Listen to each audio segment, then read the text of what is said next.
अस्सलाम वालेकुम प्यारे बच्चों। हमने जो पिछला वीडियो है उसमें ये लेसन आधा पढ़ा हुआ है। आज हम वहाँ से आगे शुरू करते हैं।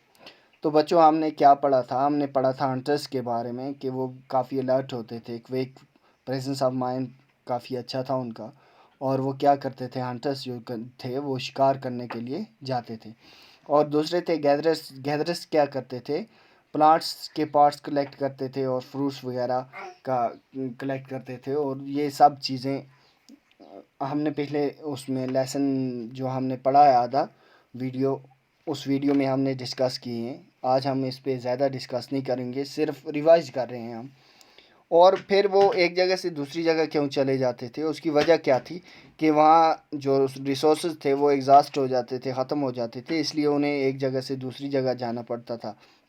या फिर हंटर्स जो थे उनको क्या होता था, एनिमल्स जो थे वो एक जगह से दूसरी जगह मूव कर जाते थे, इसलिए भी उन्हें एक जगह से दूसरी जगह जाना पड़ता था। फिर क्या था, सीजनल प्लांट्स जो थे वो गैदरर्स को जमा करने में क्या होता थी, तकलीफ़ होती थी या मुश्किल आती थी, क्योंकि सीजनल प्लांट्स अपने अपने सीजन पे होते हैं, तो इसलिए एक जगह से दूसरी जगह जाना पड़ता था।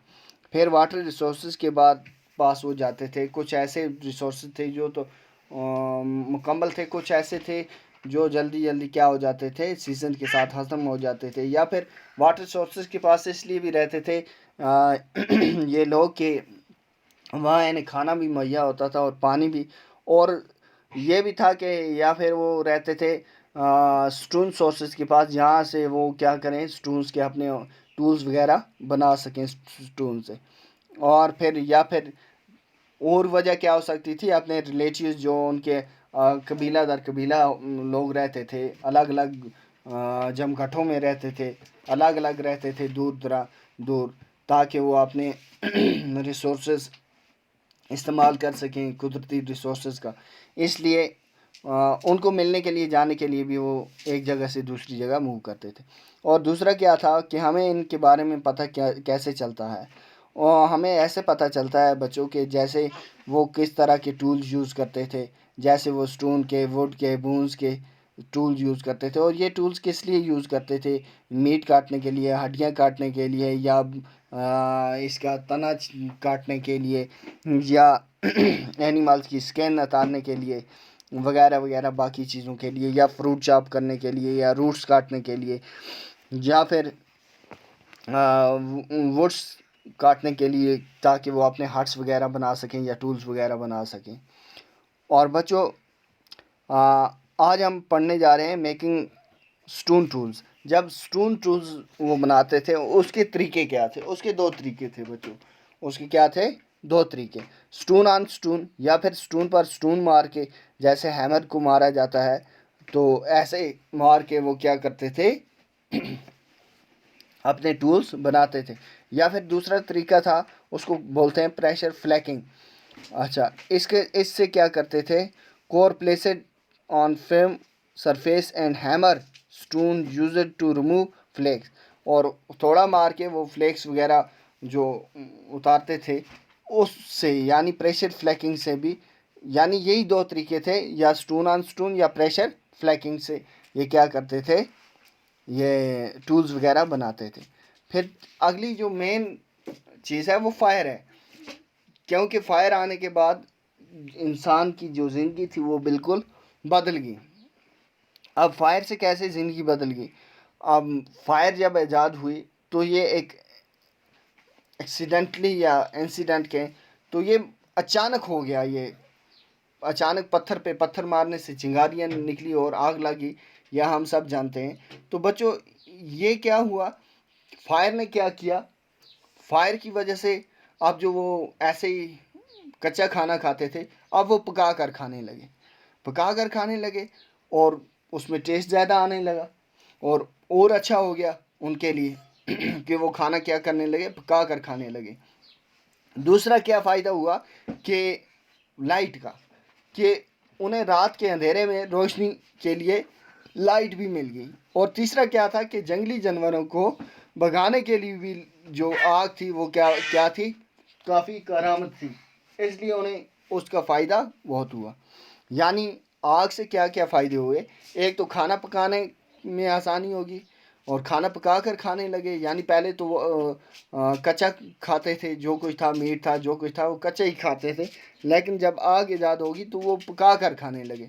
फिर लाइट का इंतज़ाम भी हो गया और साथ में जंगली जानवरों को दूर रखने में भी आग मुफीद साबित हुई। अब हंटिंग और रेयरिंग, ये दो चीज़ें, यानी 12,000 साल पहले क्या हुआ, क्लाइमेट में बहुत बड़ा चेंज आया। क्या चेंज आया कि जो क्लाइमेट था वो वार्म क्लाइमेट में तब्दील हो गया। और क्या हुआ, ग्रास लैंड जो थे वो डेवलप हो गए। अब ग्रास लैंड जब डेवलप्स हुए तो क्या हुआ, अब जब ग्रास लैंड हो गए, सब कुछ हो गया, तो फिर इंक्रीज इन रेयरिंग एनिमल्स। अब आदमी ने क्या शुरू कर दिया, जानवरों को पालना शुरू कर दिया। अब जब जानवरों को पालना शुरू कर दिया तो उसमें क्या हुआ, उसमें उनको ये पता लगने लगा कि भाई कौन से जानवर की हैबिट्स क्या हैं, उसकी ब्रीडिंग सीज़न क्या है, तो इस बारे में, या वो किस तरह का खाना खाते हैं, वो कब ब्रीड करते हैं, ये सब चीज़ें उन्हें पता लगने लगी। तो उससे क्या हुआ कि जो जानवर पहले जंगली हुआ करते थे अब वो उन्होंने पालने शुरू कर दिए, क्योंकि उन्हें पता चल गया है कि ये जानवर पालने के काबिल है, ये नहीं पालने के काबिल है, ये दूध देता है या इसके ऊन किस काम आती है या इसकी मतलब खाल किस काम आती है, तो वो इस्तेमाल करने लगे ये लोग और फिर जानवर पालने लगे। और फिर दूसरी क्या थी, सबसे बड़ा जो था वो था, एक तो हमने पढ़ा आग के बारे में, दूसरा ये कि रेयरिंग ऑफ एनिमल्स, अब रेयरिंग ऑफ एनिमल्स भी वो सीख के, अब तीसरा था कि क्रॉप्स ग्रो करना। क्रॉप्स ग्रो करना जब वो सीख के, यानी वो एग्रीकल्चर की दुनिया में आ गए और वो अपना, अब उन्हें एक जगह से दूसरे जगह जाने की ज़रूरत नहीं थी, क्योंकि वो क्रॉप्स ग्रो कर पाने लगे। और जब क्रॉप्स ग्रो होने लगा तो तब कौन कौन सा क्रॉप, तब तक वो नेचुरली ग्रो होते थे, जो क्रॉप्स थे वो नेचुरली ग्रो होते थे और वो क्या करते थे, उनका इस्तेमाल करते थे, जो गैदरर्स थे वो ढूंढ के लाते थे।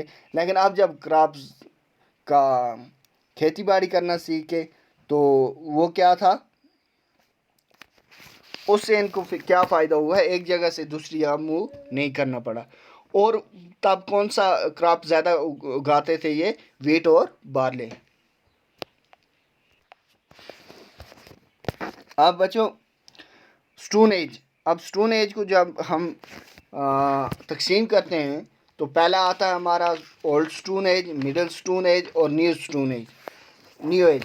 तो अब न्यू एज ये तीन तरह के, जैसे पीरियड्स ऑफ स्टोन एज में पहला आ गया पैलियोलिथिक पीरियड। पैलियोलिथिक पीरियड जो है, पैलियोलिथिक पीरियड आ गया, इसको हम ओल्ड स्टोन एज कहते हैं। क्या कहते हैं, ओल्ड स्टोन एज।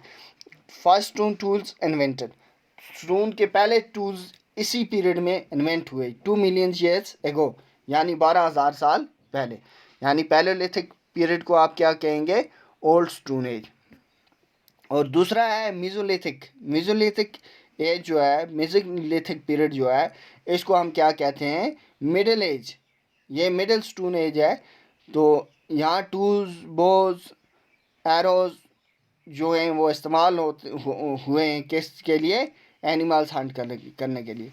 ये 12,000 साल से 10,000 साल पुराना सब। और फिर आ गया न्यूलिथिक पीरियड। न्यूलिथिक पीरियड आ गया, new age, the start of farming. ये उस टाइम का है कि जब फार्मिंग शुरू, इंसान ने फार्मिंग करनी शुरू कर दी थी। ये 10,000 साल पहले की बात है।